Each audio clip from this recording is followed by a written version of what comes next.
ડીજેનું વાહન ખસેડવાની નાની જેવી અદાવત રાખી બીજા યુવાન પર કર્યો ચપ્પુ વડે જીવલેણ હુમલો. ડીજેનું વાહન ખસેડવાની નાની વાતે એક જૂથે અગાઉથી અદાવત રાખીને મારામારી કરી 2 યુવાનોને પકડીને બીજા યુવાનને ચપ્પુ હુલાવી મારી નાખવાની કોશિશમાં ગંભીર ઈજા થઈ હતી.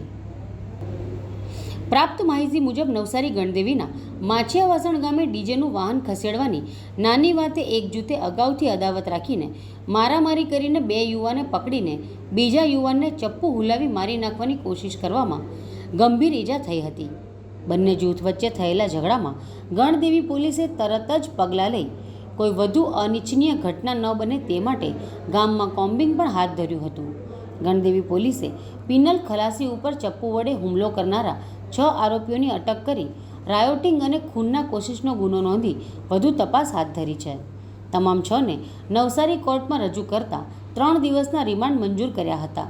તમામ આરોપીઓની અટક કોમ્બિંગ ચાલુ માછિયાવાસણ ગામે બનેલી ઘટનામાં તમામ હુમલાખોરની અટક કરી હતી. જે ચપ્પુ વડે પિનલ ખલાસી ઉપર હુમલો કર્યો તે ચપ્પુની તપાસ પોલીસ કરી રહી છે.